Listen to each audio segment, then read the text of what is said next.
14 اگست ہم نے کس طرح منائی؟ کسی کو پتہ 14 اگست کیا ہے؟ کہ اس کی گہرائی میں کیا کیا ہمارے بچوں نے؟ آپ بھی ساتھ ہی تھے، میں بھی ساتھ ہی تھا. منہ ان کے رنگ دیے، جھنڈی، وہ پتہ نہیں کیا کیا ہم نے ان کو لے دیا. ہمارے بچوں نے حضرت وہ گاڑیوں کے سلنسر نکال کے سارا دن لوگوں کے کان کھائے نا. کیا یہ آزادی ہے؟ اس طرح آزادی منائی جاتی ہے؟ میں نے حضرت 14 اگست کیا ہے، میں نے سب سے پہلے اس کو اپنے گھر سے سیکھا. 14 اگست کیا ہے؟ ہم گجر ہیں، مہاجر گجر. میرے والد صاحب 1951 میں ادھر پاکستان پیدا ہوئے. میرے تایا ابو وہ ادھر تھے، میرے دادا ابو ظاہر ہے وہ بھی وہاں سے آئے تھے. تو ظاہر ہے بچپن تھا، مہاجر ہو کے آئے، پاس کچھ بھی نہیں تھا، بڑی غربت دیکھی حضرت. تو ایک بات جو میں نے بڑی بار اپنے ابو سے سنی، ہم جب ہوئے والد صاحب واپڈا میں ملازم ہو چکے تھے، اللہ کی بڑی رحمت تھی. اے جی میں نے یہ بھی لینا ہے، میں نے وہ بھی لینا ہے. پہلی بار نا 9th میں ایویں پتہ نہیں میں تو پڑھ لیا ڈون کارلس، بڑا نام ہوتا تھا، سروس کا برانڈ تھا یہ. میں نے ابو جی سے کہا جناب میں لینے دے بوٹ لینے ہی ہیں دینے. وہ لے گئے. مجھے یاد ہے 1800 یا 1900 کے بوٹ آئے. تو جب بوٹ لے کے دیے نا ابو نے، ابو جی کی آنکھوں میں آنسو آ گئے. تو باپ تھا، میرے بھی دل کو ہاتھ پڑا. میں ابو جی کہتے ہوتے میں نہیں بوٹ لینا ہے، واپس کر دینے. نہیں کہتے بوٹ لینے سے مجھے کچھ نہیں ہو رہا. میں کیوں؟ کہتے یار مجھے اپنا بچپن یاد آ گیا. میں نے کہا کیوں؟ کہتے پتر تو نے تو آج 1800 کے بوٹ لیے نا. جب ہم انڈیا سے پاکستان مہاجر ہو کے آئے تھے نا، تو ہماری غربت کا یہ عالم تھا کہ سارا بچپن کبھی میں نے شلوار نہیں پہنی تھی. ماں قمیض اتنی لمبی سلوا کے دیتی تھی کہ ہم شلوار کا کام بھی قمیض سے لیا کرتے تھے. یہ تھا حضرت 14 اگست.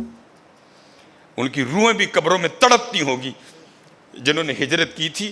اور کبھی کو بابا مل جائے نا یہاں بیٹھا، اس کو کہنا یار بتاؤ 14 اگست کو ہوا کیا کیا تھا.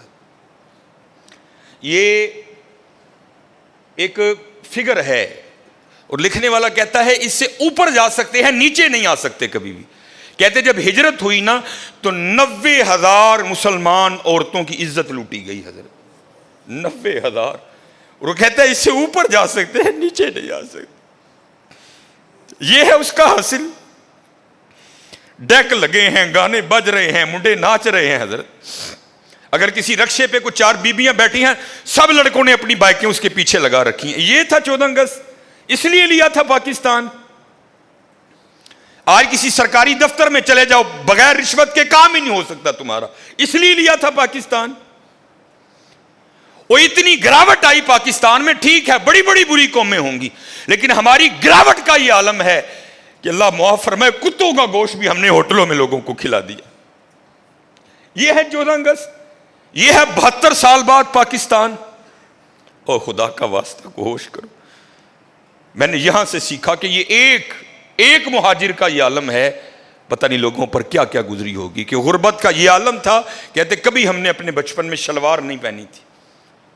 تمہاری دادی قمیض اتنی لمبی سلوا کے دیتی تھی جس سے شلوار کا بھی کام چلتا تھا. ابو جی کہتے کبھی بچپن میں ہم نے پاؤں میں جوتی نہیں پہنی تھی. میرے ابو اور بڑے امیر تھے پیچھے کشمیر میں. ابو جی بتایا کرتے تھے جب ہم مہاجر ہو کے آئے اتنی غربت تھی کہ جب ہمارے گھر میں دال پکا کرتی تھی نا تو میں مذاق کے طور پہ اپنی امی کو کہا کرتا تھا امی جی ان کو کچھا بھی تے دیو نا. انہوں نے کہنا کیوں؟ اے ہن میں دیش کی چھال مار کے تے دال دا دانہ کٹ کے لے آنا ہے. اتنی غربت دیکھی ان لوگوں نے. کس لیے؟ ہمارا پاکستان. لیکن آج پاکستان کے جو حالات ہیں وہ سب آپ کے سامنے ہیں. اس لیے میرے دوستو یہ عمران خان نے ٹھیک نہیں کرنا. یہ نواز شریف کی ذمہ داری نہیں ہے، یہ آپ کی اور میری ذمہ داری ہے. یہ آپ کی اور میری ذمہ داری. چھوٹی چھوٹی باتوں کا دھیان رکھو. اسار اپنا رول پلے کرو حضرت، اپنا رول پلے کرو. وہ بڑی مشہور بات ہے نا کہ جب نارے نمرود جلائی گئی نا تو حضرت ابراہیم علیہ السلام کو آگ میں پھینکنے کی باری آئی تو آگ اتنی بڑی تھی. اب وہ سوچ میں پڑ گئے آگ میں پھینکے کیسے؟ آگ کی تو قریب جا ہی کوئی نہیں سکتا، اتنی بڑی ہم نے آگ جلا لی. کیونکہ شیطان مجسم ہو کر، میں مختصر سناؤں گا، اس نے آ کر نا غلیل منجنیق بنانے کی جو تکنیک ہے نا وہ اس نے نمرودیوں کو بتائی. اے منجنیق بناؤ، ایدے ابراہیم علیہ السلام نے بنا کے نا سٹو. تو لکھا ہے کہ جب وہ آگ جل رہی تھی نا تو ایک چڑیا اپنی چونچ میں نا پانی لا کے نا وہ نارے نمرود پر ڈال رہی تھی کہ یہ آگ بجھ جائے۔ کسی سیانے نے پوچھا، او چڑیا، وہ اتنی بڑی آگ تو بجھا لے گی؟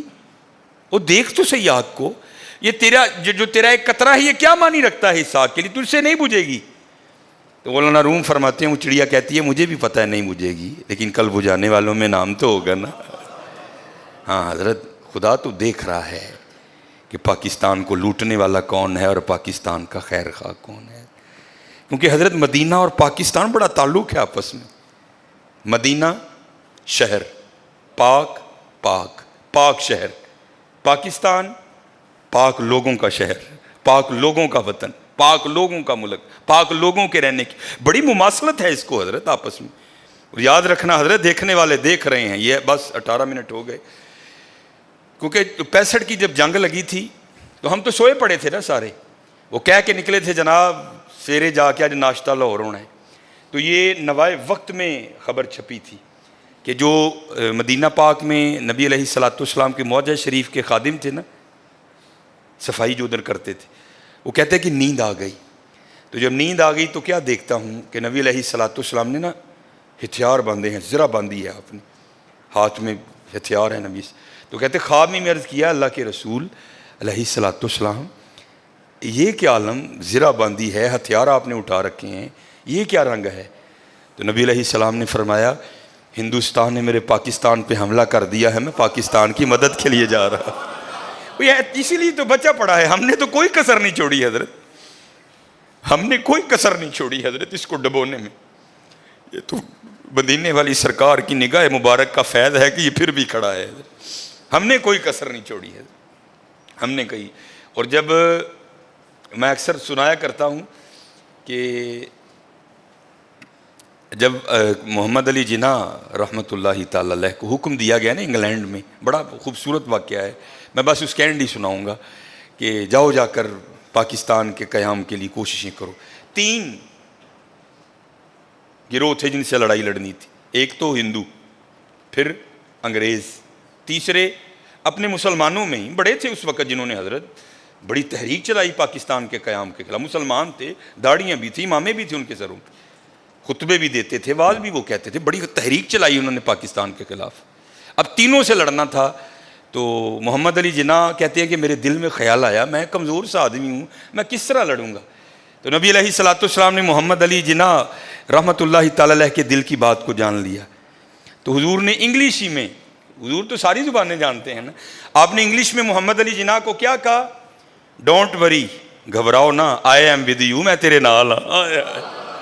ہاں حضور آج بھی ہمارے ساتھ ہے، اسی لیے تو بچہ پڑا ہے حضرت، ہم نے نہیں کوئی کسر چھوڑی اس کو ڈبونے میں۔